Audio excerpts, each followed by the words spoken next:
Hey, Yannis, thank you for coming in and congratulations.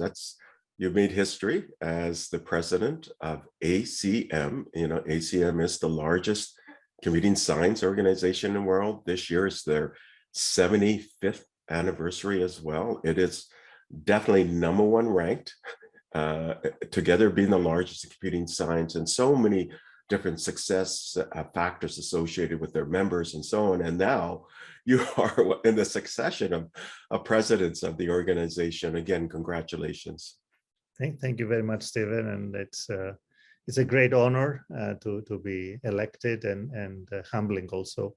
So I really look forward to the next 2 years of trying to step on what my predecessors have built and move our organization, in its fourth quarter century. You know, Yannis, you have just a remarkable history of success. And one of the questions I always ask people like yourself who are history making, you're iconic, you're a pioneer in so many different areas. And that question is, what are maybe 2 or 3 inflection points that really created this marvelous, wonderful researcher, but human being that is making so many contributions to the world?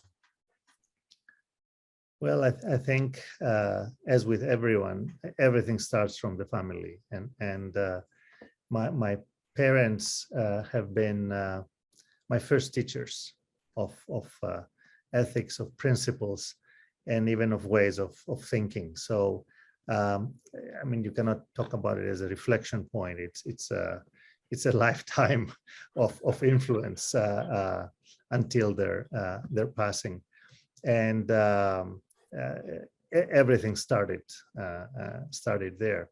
And then I can point to essentially the main things being the teachers I've had in high school and at the university and graduate school. Every one of the foundational beliefs I have, or even if you want behaviors, can be traced back to some teacher that gave me directly or indirectly a message. In high school, at some point, I had a teacher who came, and he was both, I mean, I was very good in physics, mathematics, and so on and so forth. I was okay in languages and things. And then he came and he had a degree in math, and a degree in theology, and a degree in literature. And of course, you can imagine the kind of ways of thinking he opened. And most of my research has been multidisciplinary, and I can trace it back to the way he inspired us, the mathematically oriented students, to go and see a play of some deep script and so on and so forth. And then my graduate advisor, Jing Wong at Berkeley, he is an amazing personality, and he really influenced me. And one of the things that he told me was, he told me 2 things that have stuck. One, he said, put your own standards. Don't live by others' standards. You put your standards and live up to them. And of course, put them high. And thinking of this way, how to design my career and my agenda, my research agenda and others, and my life agendas in some sense, has been really influenced by Gene, and I really thank him from that. And the other thing that he said was that innovation is more important than scholarship. Read what others have done, but don't overdo it. Just think freely. And even if you do something that someone else has done, okay, this is not a big problem. But think freely, and I've been trying to do that as well. Of course, my children and my wife have been great teachers as well in giving me challenges every day, and that has been I've been blessed with a great family. So I would say that these are the important things that have made me who I am professionally. and of course, all my colleagues, different times, always pointing to me in a way, in a direction that is outside my comfort zone. And I'm always hesitant to take the step outside, but with one push or two, I end up taking it, and I may be, a little bit lost for a little bit, but I never regret it. It's always an amazing path that one has to take outside of his or her comfort zone. And by now I do it even without the help of others. When I see something that I feel too comfortable with, I don't abandon it, but I try to also go somewhere else. And that's, I think, a lesson for everyone. I'm just reflecting on all of the great aspects of the journey. I can see the humanity part of it as just being a common theme. And then that second major theme is this aspect of being at the boundary. Don't be afraid at looking at the boundary layers, at the outlier aspects, because that's where a lot of innovation occurs. And you have to maintain yourself in that space. And I understand that because I'm an investor. So I invest at that boundary layer. And then, at the beginning, you start this foundational aspect that your parents provided, there's, ethical groundwork and so on. And then that proceeded with these marvelous teachers teaching you, to, again, think in diverse ways. And usually when you think in diverse ways, that includes inclusion then. So you're thinking of the other and other people's points of view. So all of those things resonate with me. I mean, I really understand that. So I really respect all of these aspects of your life. And I can see the interdisciplinary, multidisciplinary sort of intersections of the different sort of work that you've done. And I can see how it came from all of these aspects in your prior life. Okay, so now let's get to what you're doing currently. Can you talk about some of your research interests now and why? The why may be hard to explain. As I said, something interesting comes up, and in the right environment, and then that's where things go. Let me. I have to say that I've been blessed with quite a bit of funding and with amazing people around me in my team. My team is quite large and very diverse and multidisciplinary. So there are 4 or 5 directions where I'm working on. Most of my work has been on data. I mean, I'm a data guy, databases, data management, and so on and so forth. And but not always, but often working on the multidisciplinary aspect. I mean, being inspired by data problems that others have, and then abstracting them to my own field, doing some work, and then hopefully returning it back in a way that is applicable and useful to the ones that who have the problem. Currently, let me say, one major activity that I'm involved in is in Europe, there's a very big project called Human Brain Project, which is a 10-year, $1 billion roughly funding to understand the brain and try to simulate it, come up with a digital twin of the brain, so to speak. Obviously, you cannot really do it in 10 years and with just 1 billion, but a lot of progress has happened. And my role there is, in addition to offering technological architectures for the whole thing and coordinating the technological development of the infrastructure for this, a particular role is, what do you do with data in hospitals, clinical data, neurological data, in order to try to identify issues with neurodegenerative diseases. Neurodegenerative diseases are rare diseases. So within each hospital, you have few patients and few data points so you cannot draw statistically significant results. You need to come up with data from many hospitals in many countries in order to reach a volume of data where some trends and some correlations and causalities could possibly be identified. So you need to federate hospitals, but then these are clinical data. The data is private to the patients and also covered with a bunch of laws and regulations local to the hospital or to the country and so on and so forth. Some data cannot leave the hospital, some data cannot leave the country. How do you apply machine learning and other analytics in a way that is privacy preserving and regulation and law abiding from a federation of hospital data? This is a fascinating problem. There's a bunch of technologies that can be employed here and applied, but there's no final answer, and there's lots of research bringing differential privacy and secure multi-party computations and other techniques that already exist, but in that particular environment to serve the particular needs, and also do all this efficiently. And bring in technological descriptions of the regulations. For example, in Europe, we have GDPR, the General Data Protection Regulation.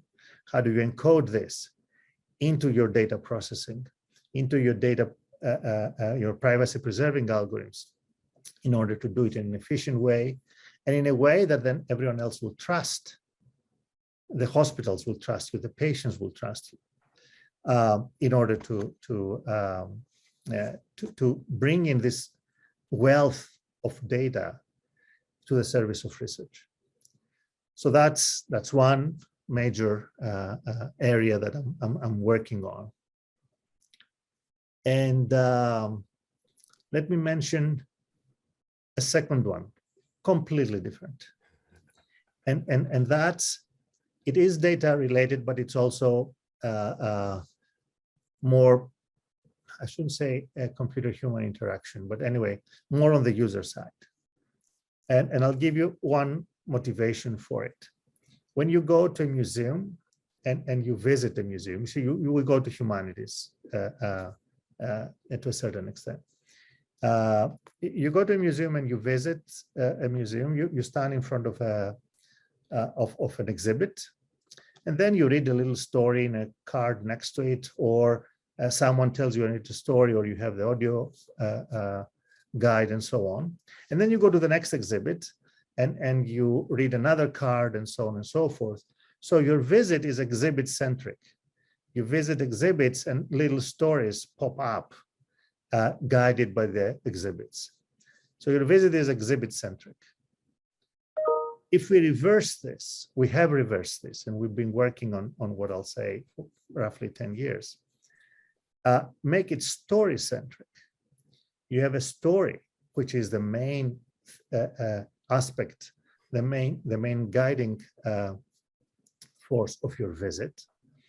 And as part of the story, the exhibits pop up, connected by a common thread that the story gives you.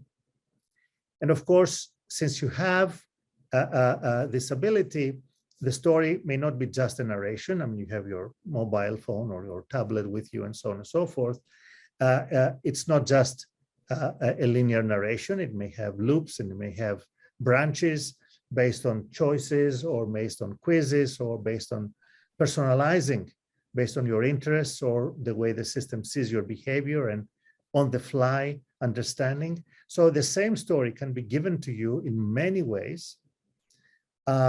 And it can be, as I said, it can have virtual reality, augmented reality, and so on and so forth.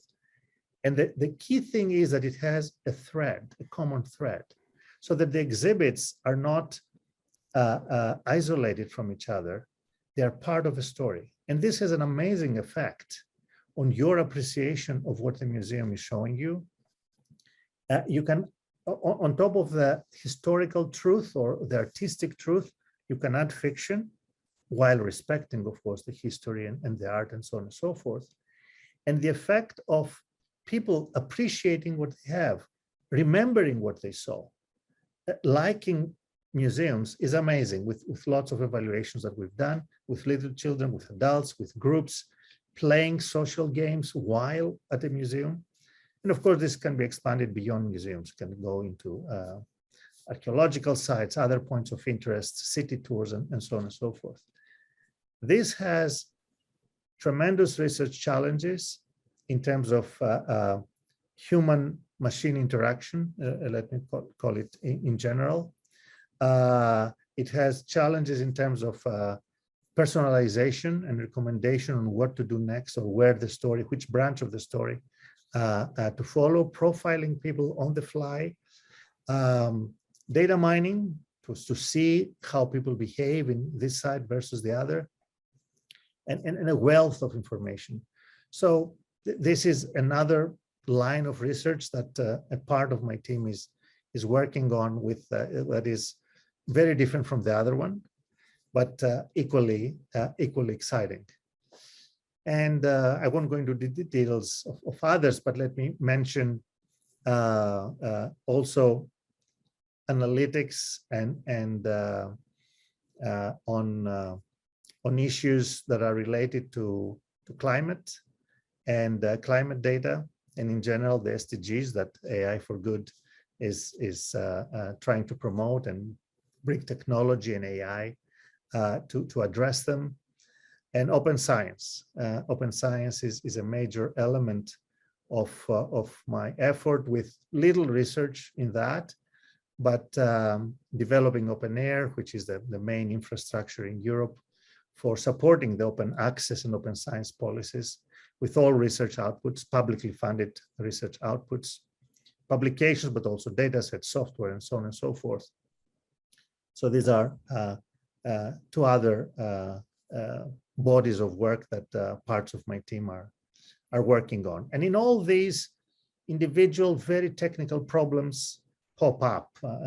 How do you change SQL, the SQL language, so that you can embed in it in a natural way Python code that does the analytics? And how do you take advantage of the hardware and the cache coherency protocols in order to do this faster in graph joining, or in how do you combine that with random Python code? So a whole bunch of technical work, purely technical, pure computer science work, pure informatics work, but within this context of exciting applications in many other fields. So I feel myself lucky, blessed with the amazing team that I have with me, and colleagues that are working with me both at the University of Athens, at the Athena Research Center that I'm affiliated with both, and also others around Europe mostly, and the rest of the world. So this is roughly where I stand these days. You know, there's a lot to unpack there. I mean, that could be sort of like 3 separate interviews, right? So I'm just going to ask just a few more follow-up questions, because and what the audience doesn't realize, that when I do these interviews, they're unscripted. So we have a dialogue, and then I'll ask and drill further. That's part of the beauty. So one part of the work that you're doing on, you talked about this Human Brain Project, and you're working on, you know, the data aspect, the clinical data, and then ensuring, you know, how do you protect it? How do you use it within the regulatory frameworks and so on? But within this sort of brain virtualization that you're trying to do, you know, what is the sort of the intersection of, you know, like there's 85 billion brain cells, there's probably 125 trillion synapses, and then to map that within this brain project, and then all the associated data that's connected to that. But then you have this confluence of things like exascale supercomputing, for example, Al Capitan in the US. In fact, I did an interview with Jack Donger, and he talked about some of these supercomputers and their modeling capability, just enormous computational capability. But you're also seeing quantum computing becoming a lot more in people's minds as a possibility, right? And in fact, Jack talked about it, but I also interviewed a gentleman, Humble, at also Oak Ridge National Laboratories, and he's doing hybrid computing, that is sort of supercomputing married to quantum computing and things like that, because you can look at nature kind of bound problems, and they fit well quantum computing, just the way quantum computing sort of is designed. So what do you think about that intersection, and on the hardware side, and the implications of that, the mass data required in terms of the whole brain structure, and then this new computational frameworks, and then the interleaving of data within all of that, and I know this is a little bit futuristic, but I just want to get some of your thoughts. On the clinical side that we're working on, the data is not that big. The data becomes really big when you go into the cellular, subcellular, molecular, and neural level, and then you get the numbers that you talk about, which is medicine is not as advanced to be able to go to that level in order to deal with the diseases. But when it comes to research, when you want to study the research, colleagues in the Human Brain Project, which are neuroscientists of various levels, it's amazing what they're doing by atlasing the brain, or having actually the virtual brain. And there is TVB, the virtual brain, as a tool where you can, to the extent that has been, they have been able to simulate the brain. And hopefully now there are attempts to use these simulations in brain surgeries. And in order to simulate, though, you need HPC, you need high performance computing, exascale. I don't know if we'll go to zetascale, that we talked with Jack about it, but for the time being, exascale would be enough. It's the sky's the limit. And quantum computing, we don't quite understand yet its capabilities. When quantum phenomena will get into the way of us computing. But I'm really excited by the prospects of us being able to solve issues of brain simulations and others, and combining them, quantum and high performance exascale. High performance is it's at the boundaries that we're talking about, and you never know what good great things will come out of it. It's already very challenging, but still we don't have a good understanding of the brain. We have a much better understanding of the brain of what we had 10 years ago, not just by the Human Brain Project, but there are brain projects in the US, of course, in Japan, in China, and in other parts of the world, Canada. And it's a global, if you want, effort to understand this, let's say, last frontier of understanding within our body. Not that we know exactly what is happening in many other parts, but this is definitely we are the furthest away of getting some understanding of the brain. And it's all about data. Of course, it's music to my ears since I'm a data guy. The more data you are able to capture, the finer your simulations are in terms of the brain geometry and structure, and the relationship of structure with function, which neuroscientists are really working on. The more data you have and the more complex the relationship, the higher the computational power. You cannot do with regular machines or regular clusters what is necessary in order to simulate, with the goal being, the digital twin of the brain. And the digital twin of the brain, singular, is already simplifying, because it's not one digital twin. Everyone's brain must have a digital twin, because there are differences between my brain and your brain, and so on. So how to do that? It's we'll have to be advancing both our hardware, our high performance hardware, and our data manipulation techniques, and our computational skills and algorithmic skills for many decades in order to achieve that. So there's job security for all of us in informatics and computer science. And just since I mentioned digital twin, in Europe, there is a recent initiative called Destination Earth. And the goal is to have the digital twin of the Earth. Although the concept of digital twins started from industry, to have a digital form of a machine, of a ship, and so on and so forth, now you see this concept is transferred to much more, to different realms. So the digital twin of the Earth, I mean, you cannot imagine, especially if you think of all the brains living in bodies on top of the Earth. But even if we ignore the animal kingdom, including humans, just the Earth, the atmosphere, the environment, it's a huge issue to come up with its digital twin. You cannot do it without very strong HPCs. And the world, I hope, will be united and not divided in these efforts about the brain, the Earth, and so on. I hope we can find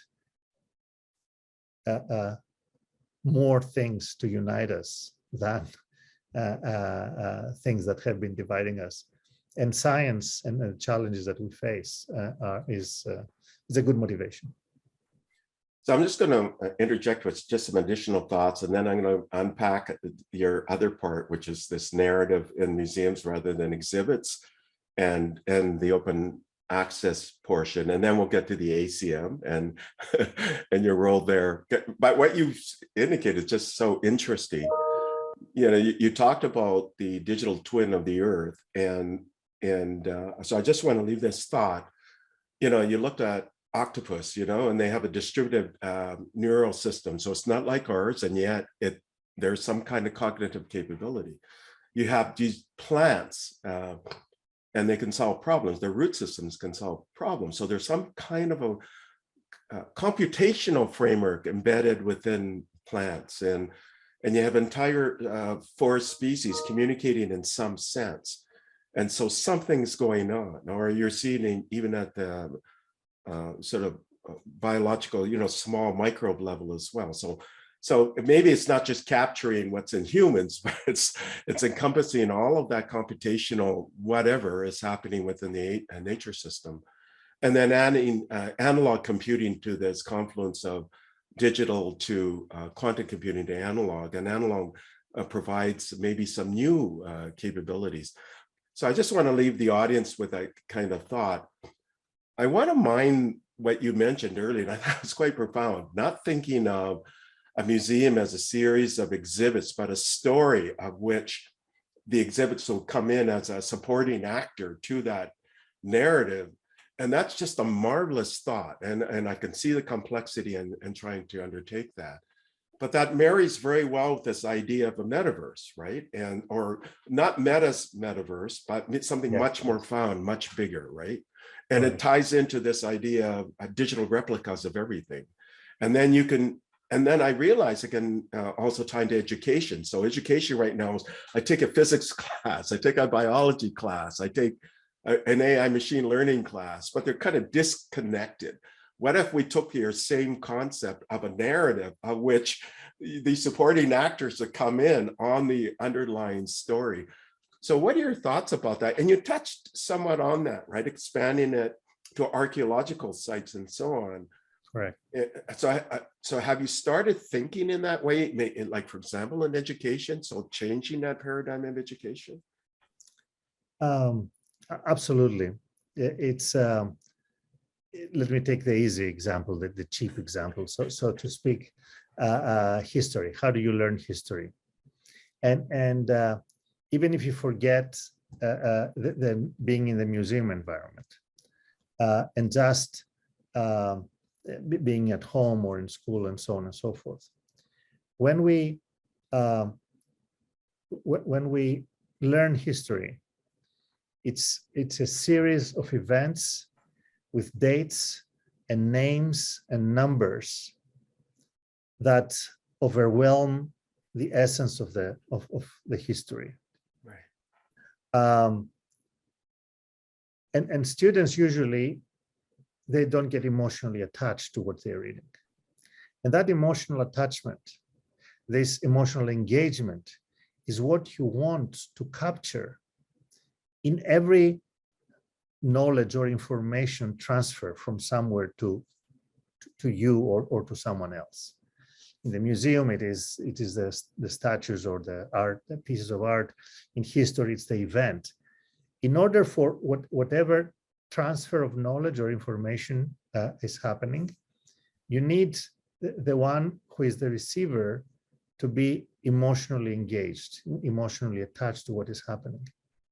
And cognitive science has shown that giving this knowledge and this information through a story is a very effective way, much more effective way than listing or outlining or just in a prose exposing whatever that data, whatever that information or knowledge is. And therefore, imagine as instead of, I don't know, describing a battle, and it was this many from this side, the other many from that, and so on, you listen to, possibly you have a visual also, but even if you just listen, and you are part of it, you are given what happened to that battle with you as one of the soldiers, or with you present, having a role, and some of these soldiers being identifiable roles. And you see the interactions, and through this story, which may have some fiction, as long as the fiction respects the story and all the historical events that are brought out in the story are accurate and valuable, then it's very likely that the receiver gets engaged, and all this is going into their memory, and they get excited about the knowledge of this, and they want to learn more.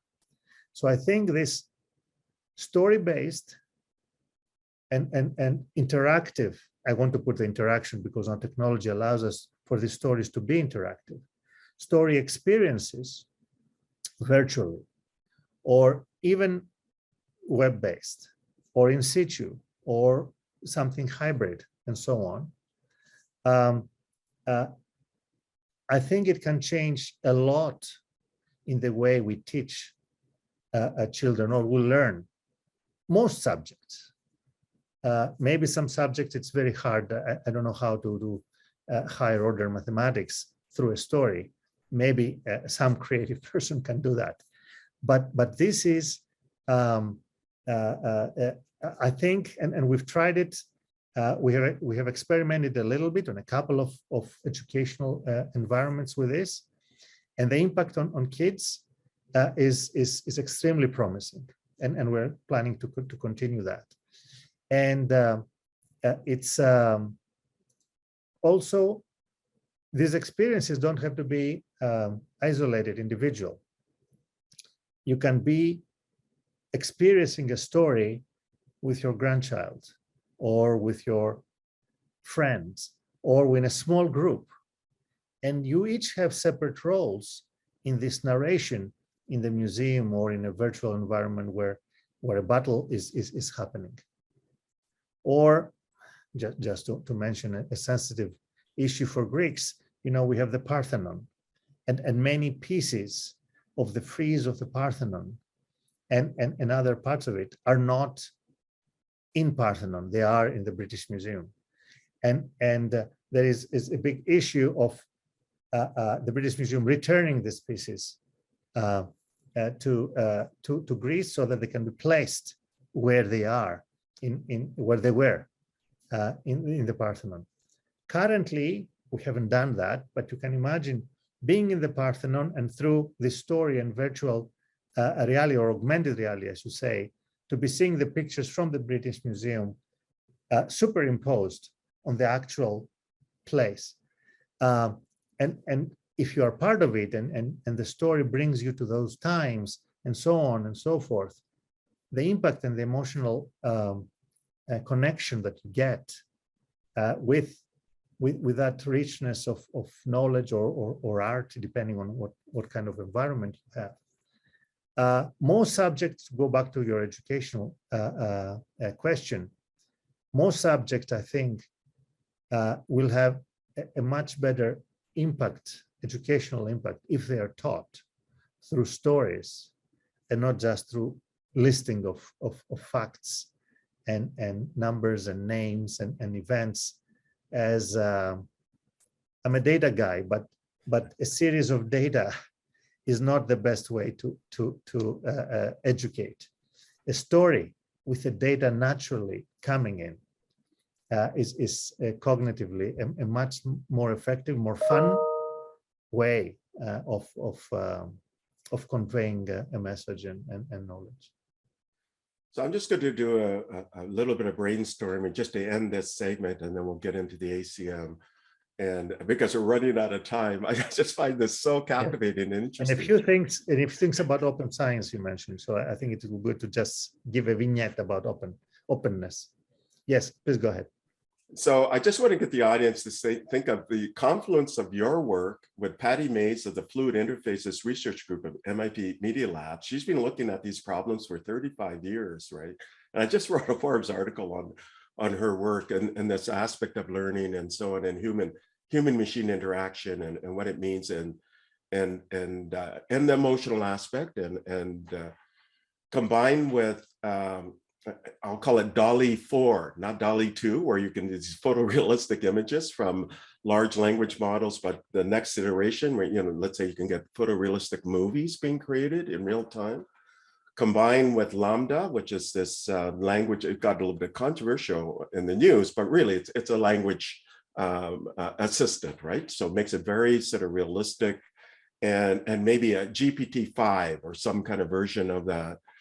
And Unity, which is this engine for creating environments, and also the Unreal Engine. By combining all of those, you can create exactly what you're talking about. So, okay, so I just want to move on to now your this open access. So let's spend a few minutes on that, and then we got to get into the ACM because you are the new president. Absolutely, absolutely. What can I say? Open access is, well, let me talk about open science in general, and open access is part of open science. It is a different paradigm of doing science, whose principles are openness, accountability, democratization, and it's a fair way to do science, especially when we're talking about publicly funded research and its results. And it has been proven, besides the philosophical ways that they make open science work, it also has an impact on how quickly innovation can happen.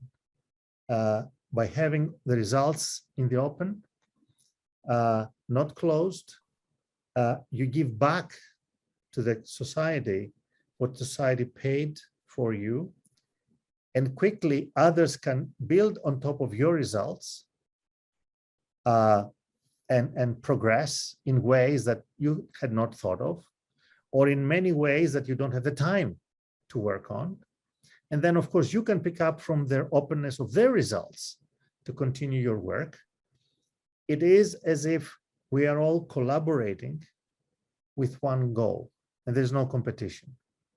And in fact, open science doesn't only talk about the end results to be open, but in principle, even during your research, to be opening up aspects of what you do, to explain how you are doing the work. Not only how you did the work, but also how you're doing the work. It is as if an artist doesn't just show the end statue that they created, but also open up to others to see sketches of the statue.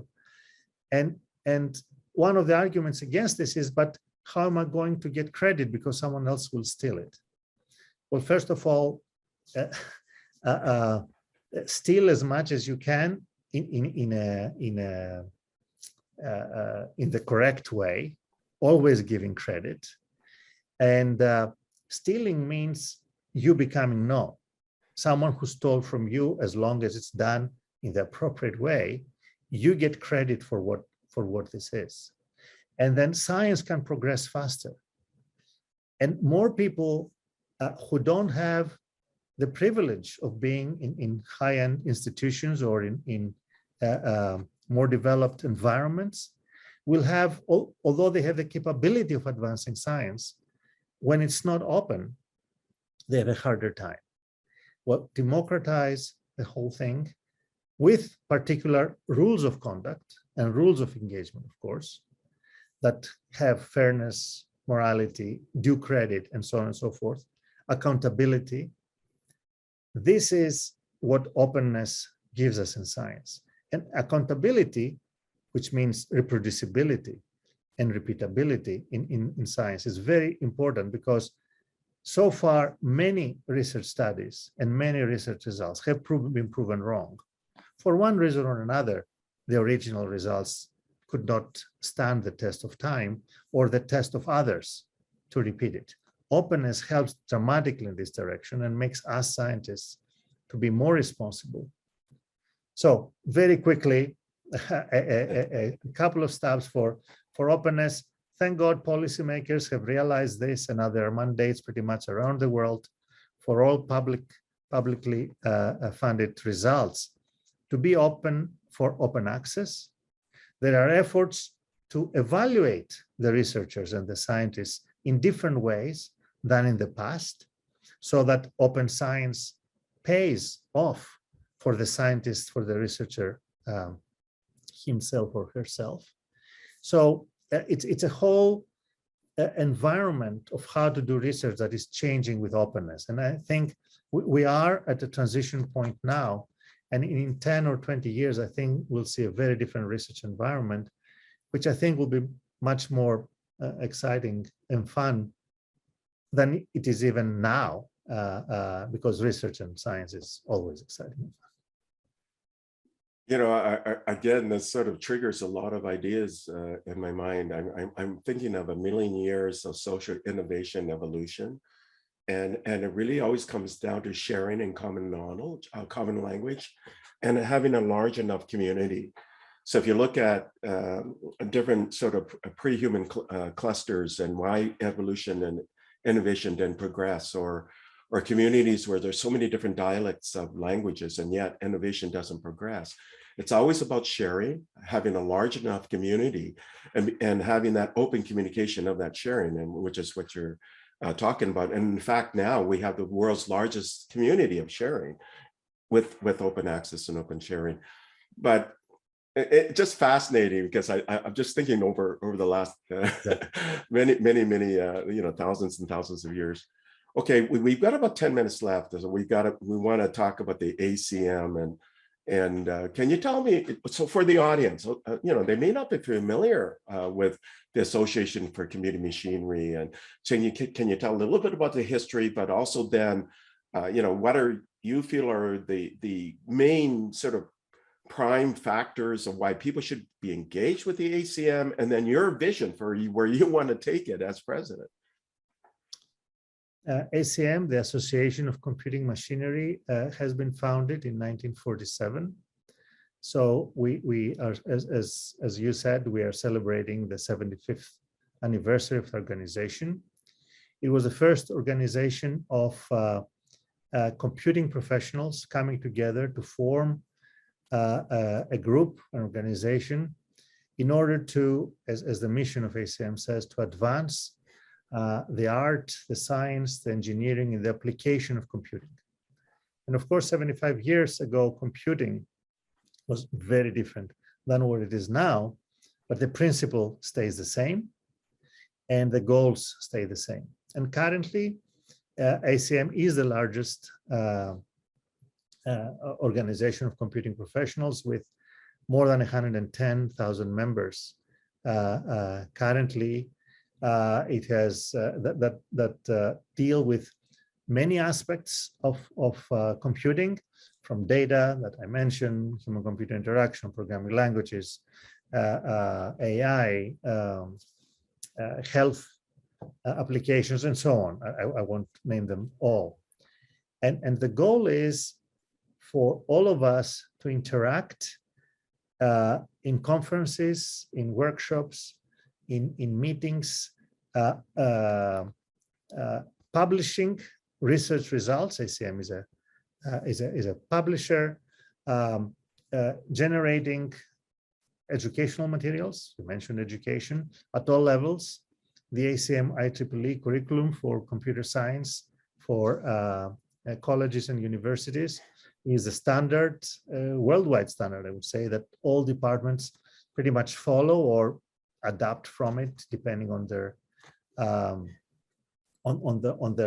environment, but also curricula for K through 12 and other particular environments. There is effort for practitioners, not researchers, not educators,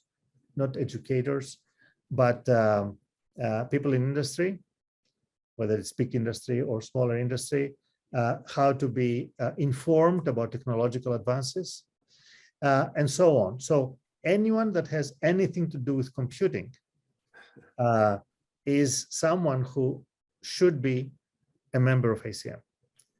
And from all the activities and services that ACM does, there are about 4 million people who participate, from very little, just attending a webinar, all the way to organizing conferences and being officers and being elected officers. So 4 million people, which is still a small fraction of everyone that is a computing professional around the world. 4 million people are taking advantage of ACM's services. And in my mind, all of them should be members of ACM to contribute and to give back and to volunteer their services, because the more you give, the more you take. And I started as a graduate student to be a student member of ACM, and then a professional member, and 17 years ago, I went into SIGMOD, which is my special interest group, as offering my services there, and in a whole bunch of other areas. Many others have done that. It's an environment, an association, organization that operates based on certain values. The main value is excellence. Everything that ACM does is trying to achieve excellence, from the quality of the conferences and the quality of the journals and all the other material that it produces. Excellence is in the DNA of ACM, and that's what everyone who is a member of is trying to live up to. And the other one is ethics. Currently, we are computing professionals have the future of the world in their hands. I'm exaggerating a little bit, but everything that we do in society, in industry, in other sciences depends on computing. And our responsibility now is much larger than it was 20 years ago, where our influence on the world was much smaller, let alone 75 years ago when ACM was founded. So in addition to our science, in addition to our research, in addition to the technologies that we produce, we have to be thinking of the implications that these technologies and research results will have on society, on humans, the environment, and so on. And we cannot be continuing on our way without taking these things into account. ACM has developed a code of ethics, which every computing professional should abide by, and is, if you want, the contract that every ACM member should is signing when joining. And I think all of the 4 million people should be signing this contract, our code of ethics.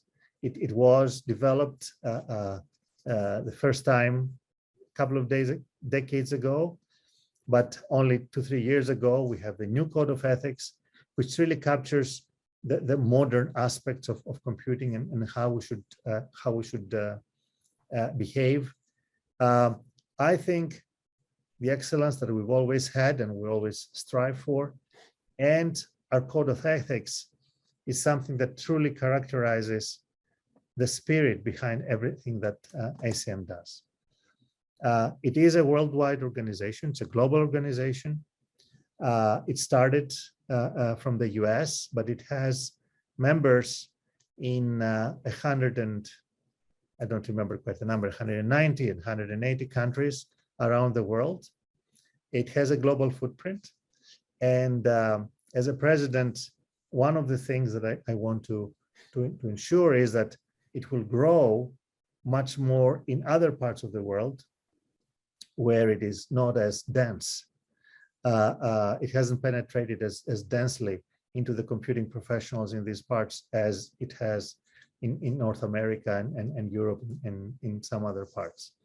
And the other thing that is related to the expansion is that we started our discussion about multidisciplinarity and which is something that I really care about. Many other disciplines, many other sciences, as we said, cannot do without computation. You have computational biology and you have bioinformatics. You have a computational chemistry and you have cheminformatics and so on and so forth. So we have a whole bunch of large communities of scientists and other professionals who are not computer scientists, who are not informaticians. They are something else, but they are drawn to computation. They get part of the computing skills. And of course, computing professionals also sometimes go on the other end and get from the other discipline skills.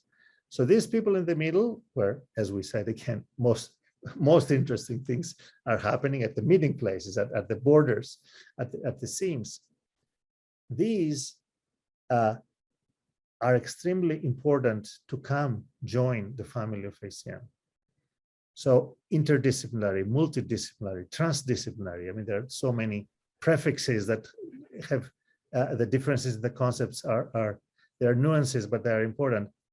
All these have a lot to offer to ACM, and ACM has a lot to offer to us. So in addition to the geographic global expansion, and also working for other diversity, equity, and inclusion aspects that we need to be working on, also the disciplines, the mixed disciplines where computing is involved is something that ACM, I look forward as president to help ACM grow, because the richness that can be achieved in that way is incredible. Yeah, so you provide a really profound, passionate sort of picture and narrative of ACM and why they're so important. And, you know, they are #1 in the world. They are the computing science community in the world today, the largest digital library in the world today of research and practitioner material that practitioners can use. Great education programs, as you mentioned, and many conferences, 37, 38 special interest groups, which are like focus areas of particular domains of computing science. For example, SIGGRAPH is the largest graphics organization in its world in its own right. Many of the journals are #1 in the world in its own right. The communications of the ACM is famous as the top ranked communication vehicle, magazine, with journal as well. And so you're sitting on top of this or in parallel with all of your colleagues in this organization, in the community. What would be the ideal case? Where you know, when you finish your term, what would you like to see where you go, yes, I've achieved my vision? my vision is too large to be achieved in 2 years of, of a presidency. So I'm trying to think high, but also to have my feet on the ground. There are so many aspects I want us to be changing. It's okay. Let me throw out a few things. I want, and again, it's about expansion. As a vision, all 4 million people who are engaging with ACM, I would like them to be members of ACM. This has nothing to do with finances or monetary issues. This is secondary. I mean, we have to study this, but the principle and the concept is that these 4 million people or more that will learn about ACM, they should be members of ACM. If I can move the needle noticeably in this direction, that will be an amazing, I'll feel very happy for me. In the same vein, to have substantial presence in many other parts of the world besides North America and Europe. Increase North America, increase Europe, but also many others where we are far behind. Latin America, Africa, Southeast Asia, and many others. In doing so, I want the spectrum of the profile of membership to become a lot more diverse and a lot more inclusive. And ACM is doing tremendous efforts in this direction, but still, with respect to women in computing, we have a lot of work to do. Underrepresented minorities, and in general, colleagues, professionals that may be looking at ACM as something awesome and very high and unreachable and untouchable. I would like to establish mechanisms together with my colleagues and staff of ACM to make all of them feel welcome to ACM and be open to them and help them grow, and ACM grow with them by having them and listening to what they bring that ACM may not be thinking about because these people are not part of ACM.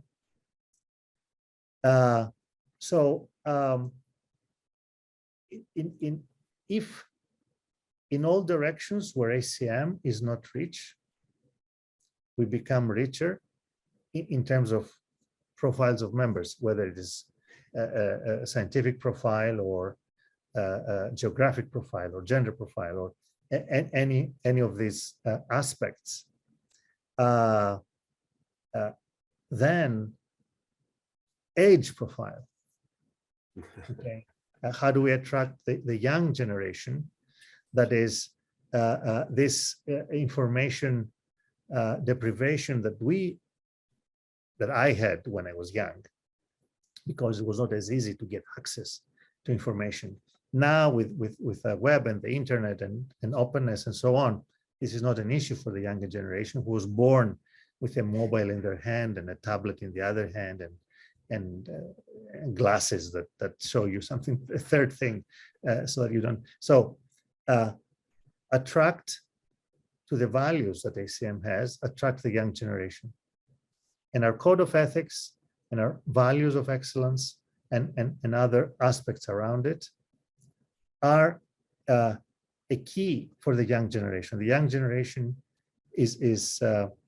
has pure eyes and wants us to move towards helping the world and making the world purer. And I think the young generation will come help ACM to move in this direction, move towards AI for good, move to interact with the UN and with the Sustainable Development Solutions networks that are around the world in saving us from the climate and the poverty and and all the 17 SDGs that they have to.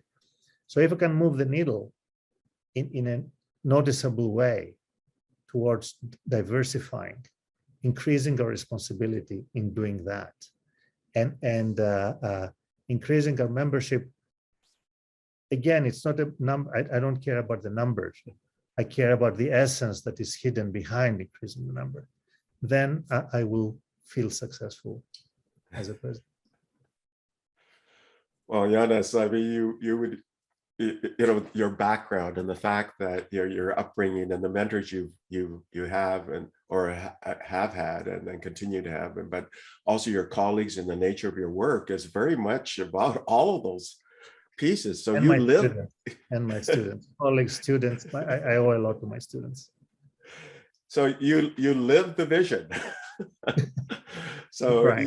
you definitely are the role model for where you want to take ACM. And do you have any additional closing recommendations to the audience? And then that'll be the end of our dialogue here.